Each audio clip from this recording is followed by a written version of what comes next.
Doctor ortho Ayurvedic oil and capsule. अब दर्द भी घुटने टेकेगा। सीएम धामी की घोषणा से चंपावत में विकास को मिली रफ्तार, बनेंगे इंटरलॉकिंग मार्ग। 5 ग्राम पंचायतों में सड़कों का होगा निर्माण, ग्रामीणों को आवागमन में मिलेगी राहत। उत्तराखंड में पलायन रोकने की सीएम धामी की पहल, सभी जिलों में होगी प्रवासी पंचायतें, युवाओं को रोजगार के अवसर देने पर जोर।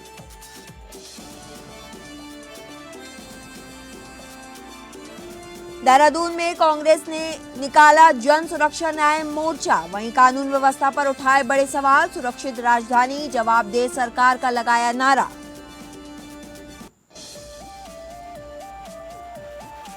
देहरादून में भारत नेपाल संयुक्त कार्य समूह की बैठक, सीमा प्रबंधन सुरक्षा को लेकर 2 दिन का मंथन, अपराधों पर प्रभावी अंकुश लगाने पर बनी सहमति, अतिक्रमण हटाने के मुद्दे पर भी हुई चर्चा।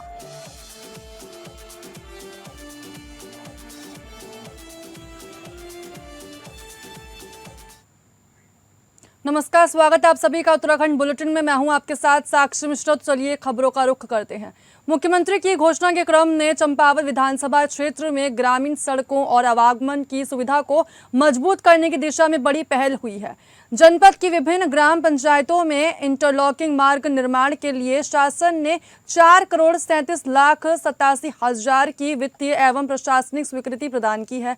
वहीं कार्यों को धरातल पर उतारने के लिए चालू वित्तीय वर्ष 2026 से 27 में 60% प्रथम किस्त के रूप में 2,62,72,200 रुपए की धनराशि भी जारी कर दी गई है।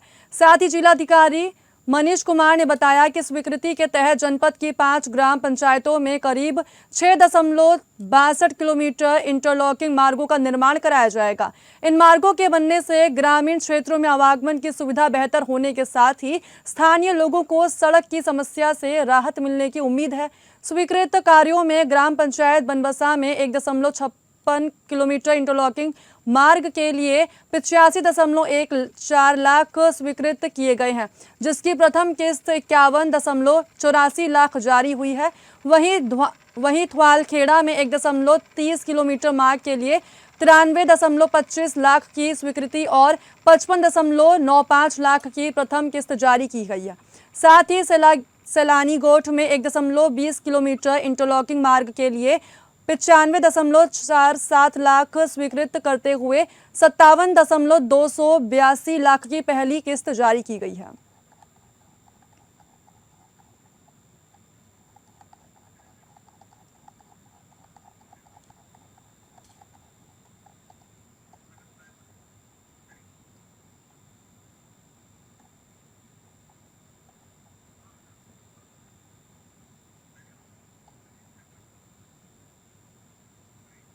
राजधानी में लगातार बढ़ते गोलीकांड और बिगड़ती कानून व्यवस्था के खिलाफ आज जन सुरक्षा न्याय मार्च सुरक्षित राजधानी जवाबदेह सरकार के तहत धर्मपुर विधानसभा के अंतर्गत पथरी बाग चौक से लालपुल चौक तक मार्च निकाला। बड़ी संख्या में कांग्रेस कार्यकर्ताओं और आमजन के साथ राजधानी की सुरक्षा और मजबूत कानून व्यवस्था की मांग को लेकर सरकार के खिलाफ आवाज बुलंद की। राजधानी की जनता डर के साए में नहीं, सुरक्षित और भयमुक्त वातावरण में जीने का अधिकार रखती है।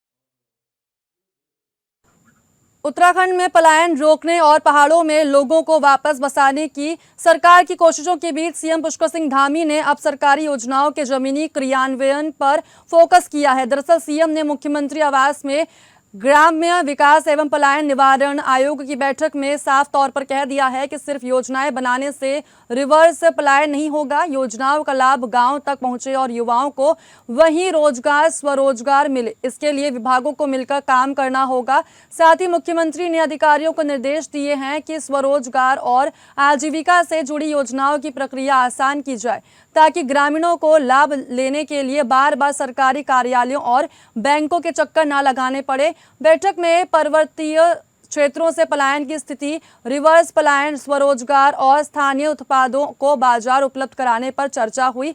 ग्राम्य विकास एवं पलायन निवारण आयोग ने विभिन्न जिलों में आयोजित प्रवासी पंचायतों और पलायन निवारण एवं स्वरोजगार जागरूकता कार्यक्रमों की जानकारी मुख्यमंत्री को दी है।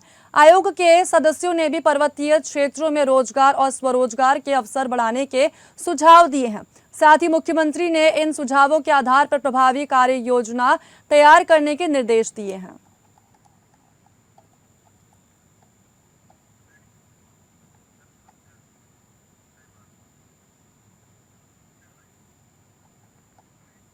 राजधानी में लगातार बढ़ते गोलीकांड और बिगड़ती कानून व्यवस्था के खिलाफ आज जन सुरक्षा न्याय मार्च सुरक्षित राजधानी जवाबदेह सरकार के तहत धर्मपुर विधानसभा के अंतर्गत पथरी बाग चौक से लाल पुल चौक तक मार्च निकाला। बड़ी संख्या में कांग्रेस कार्यकर्ताओं और आमजन के साथ राजधानी की सुरक्षा और मजबूत कानून व्यवस्था की मांग को लेकर सरकार के खिलाफ आवाज बुलंद की। राजधानी की जनता डर के साए में नहीं, सुरक्षित और भयमुक्त वातावरण में जीने का अधिकार रखती है। सरकार को कानून व्यवस्था की जिम्मेदारी तय करनी होगी और आमजन की सुरक्षा सुनिश्चित करनी होगी।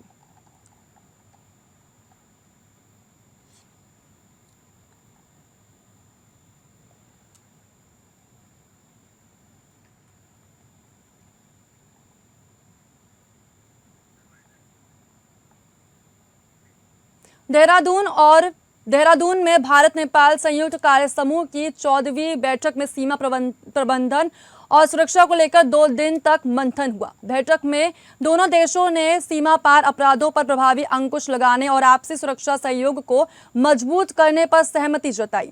साथ ही इंटीग्रेटेड चेक पोस्ट, सड़क और रेलवे नेटवर्क जैसी तमाम सीमा संरचना को मजबूत करने पर भी जोर दिया गया। सीमा स्तंभों के संरक्षण और अतिक्रमण हटाने के मुद्दे पर भी चर्चा हुई। 10 गजा क्षेत्र और क्षतिग्रस्त सीमा स्तंभों की निगरानी के लिए ड्रोन मैपिंग को उपयोगी माना गया। दोनों पक्षों ने संस्थागत समन्वय और क्षमता निर्माण को मजबूत करने पर सहमति जताई। साथ ही संयुक्त कार्य समूह की अगली बैठक नेपाल में आयोजित की जाएगी।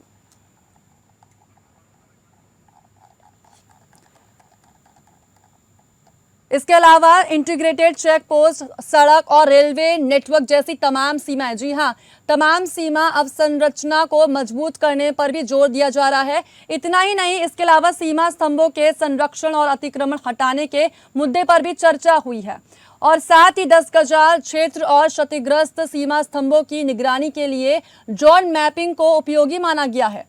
इसके अलावा दोनों पक्षों ने संस्थागत समन्वय और क्षमता निर्माण को मजबूत करने पर भी आपसी सहमति जताई है। साथ ही संयुक्त कार्य समूह की अगली बैठक नेपाल में आयोजित की जाएगी, इस बात को लेकर भी बार बार कहा जा रहा है। साथ ही साथ दोनों देशों ने सीमा पार अपराधों पर प्रभावी अंकुश लगाने और आपसी जो सुरक्षा उसको यानी सुरक्षा सहयोग को मजबूत करने पर भी सहमति जताई है। इस बैठक का मूल उद्देश्य यही देखने को मिल रहा है। साथ ही ये जो बैठक है यानी कि देहरादून में भारत नेपाल संयुक्त कार्य समूह की 14वीं बैठक में यानी 14th बैठक में सीमा प्रबंधन और सुरक्षा को लेकर 2 दिन तक इस बात को लेकर मंथन हुआ है।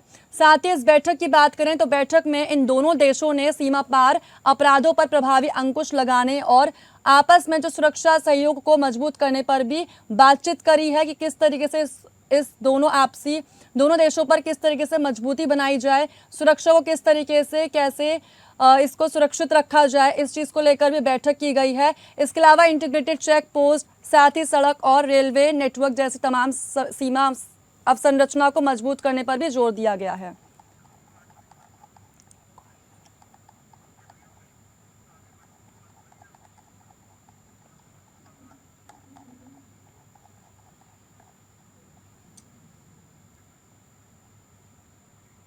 चंपावत के लोहा घाट से जल और पर्यावरण संरक्षण को लेकर बड़ी पहल सामने आ चुकी है। दरअसल स्वामी विवेकानंद राजकीय महाविद्यालय में जल संरक्षण अभियान 2026 के तहत जागरूकता गोष्ठी आयोजित की गई है। इसमें पारंपरिक नौलों धारों के संरक्षण, स्प्रिंग शेड मैनेजमेंट और जल स्रोतों की मैपिंग के लिए भगीरथ ऐप के इस्तेमाल पर जोर दिया गया है। साथ ही spring and river rejuvenation authority यानी SARRA की ओर से संचालित जल संरक्षण अभियान 2026 के तहत लोहाघाट महाविद्यालय में जल एवं पर्यावरण संरक्षण को लेकर जागरूकता गोष्ठी आयोजित हुई है। गोष्ठी में महाविद्यालय के छात्र छात्राओं, शिक्षकों, कर्मचारियों और स्थानीय ग्रामीणों ने बढ़ चढ़कर प्रतिभाग लिया।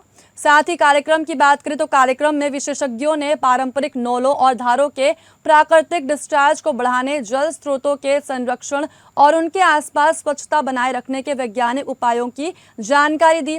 इसके साथ ही प्लास्टिक कचरे के उचित निस्तारण के लिए कूड़ेदान के प्रयोग और जन सहभागिता से स्वच्छ पेयजल उपलब्ध कराने पर भी जोर दिया गया है। कार्यक्रम में पर्यावरण संरक्षण के लिए आगामी वर्षाकाल में ज्यादा से ज्यादा पौधरोपण करने और लगाए गए पौधों की देखभाल की जिम्मेदारी लेने का संकल्प भी दिलाया गया है। विद्यार्थियों से जल संरक्षण को लेकर सुझाव मांगे गए और उनके विचारों को भी प्राथमिकता से सुना गया।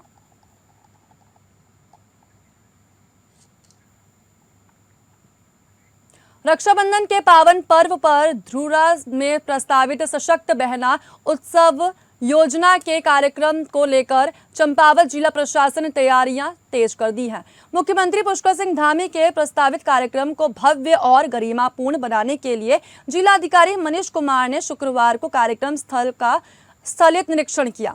धुरा में प्रस्तावित कार्यक्रम को लेकर प्रशासन पूरी तरीके से एक्टिव मोड पर नजर आ रहा है। साथ ही जिलाधिकारी ने मौके पर पहुंचकर हेलीपैड, सेफ हाउस, मंच और यहां तक कि टेंट, पार्किंग, सुरक्षा, बैरिकेडिंग, यातायात, पेयजल, विद्युत आपूर्ति, शौचालय, साफ सफाई और बैठने की व्यवस्था का बारीकी से जायजा लिया है। इसके साथ ही जिलाधिकारी ने अधिकारियों को निर्देश दिए कि कार्यक्रम से जुड़ी सभी व्यवस्थाएं तय समय सीमा के भीतर पूरी कर ली जाए। बड़ी संख्या में लोगों के पहुंचने की संभावना को देखते हुए प्रवेश और निकास व्यवस्था, वाहनों की पार्किंग और पैदल आवागमन को व्यवस्थित रखने के निर्देश दिए गए हैं। सुरक्षा व्यवस्था को लेकर भी प्रशासन ने खास तैयारियां शुरू कर दी हैं।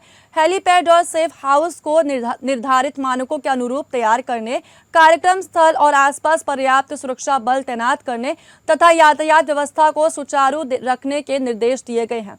आपातकालीन परिस्थितियों के लिए वैकल्पिक व्यवस्थाएं और त्वरित प्रतिक्रिया की व्यवस्था सुनिश्चित करने को कहा गया है। कार्यक्रम स्थल की स्वच्छता और सौंदर्यीकरण पर भी विशेष जोर दिया गया है। जिलाधिकारी ने पेयजल और विद्युत आपूर्ति के साथ साथ वैकल्पिक बिजली व्यवस्था की जानकारी लेते हुए अधिकारियों को आवश्यक दिशा निर्देश दिए। उन्होंने साफ शब्दों में कहा कि कार्यक्रम स्थल पर आने वाले लोगों को किसी भी तरह की असुविधा नहीं होनी चाहिए।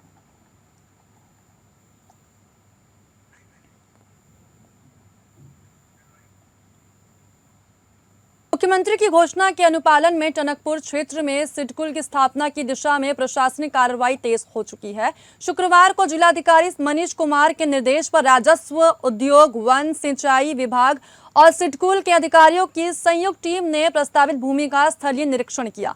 टीम ने फागपुर बीट संख्या 15 और 16 के अंतर्गत लगभग 30 हेक्टेयर भूमि का विस्तृत निरीक्षण कर सिडकुल स्थापना की संभावनाओं को परखा।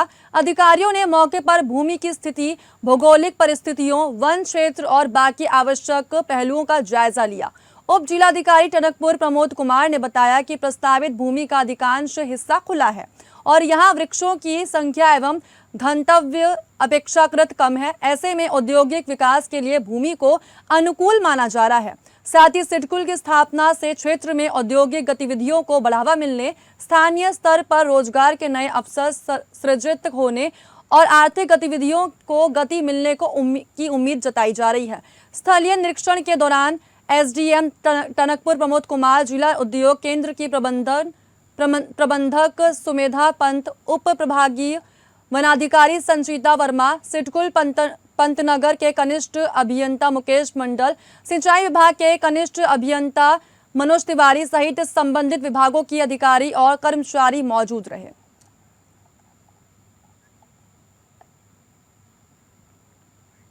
रुड़की में शुक्रवार को उस वक्त नगर निगम परिसर में अनोखा नजारा देखने को मिला जब कृष्ण नगर स्थित स्क्वाइवर्ड सीनियर सेकेंडरी स्कूल की 3 बसें एक के बाद एक नगर निगम कार्यालय पहुंची।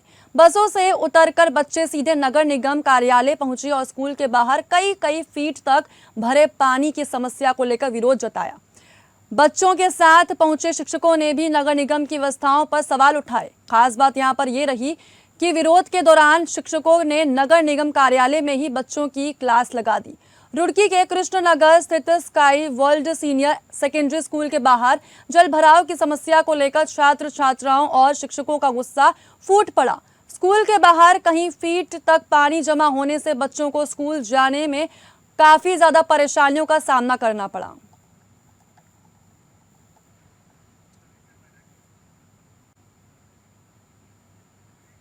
कलियर कावड़ पटरी रोड पर देर रात करीब 10:30 बजे एक बार फिर भीषण सड़क हादसा देखने को मिला।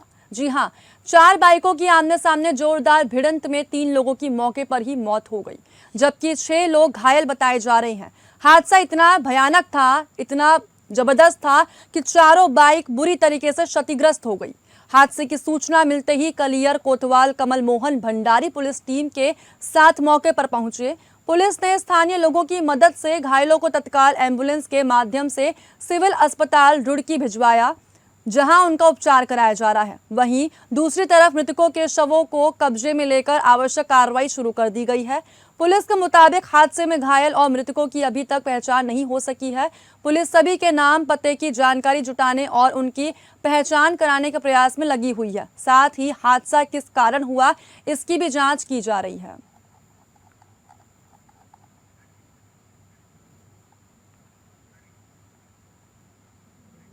चंपावत में मुख्यमंत्री खिलाड़ी प्रोत्साहन योजना के तहत 14 से 23 साल आयु वर्ग की बालिकाओं की जिला स्तरीय चयन प्रक्रिया शुक्रवार को टनकपुर के स्वर्गीय कैलाश गहतोड़ी स्पोर्ट्स स्टेडियम में संपन्न हुई।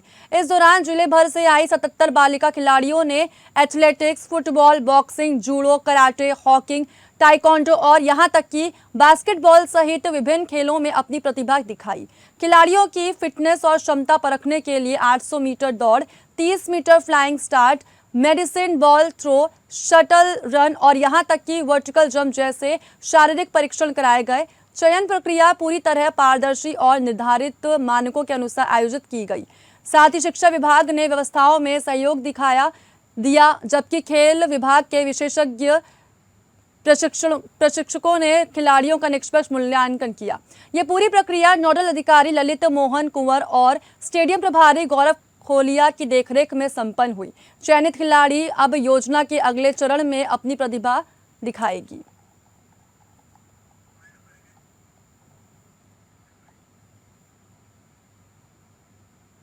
इस बुलेटिन में बस इतना ही। नमस्कार।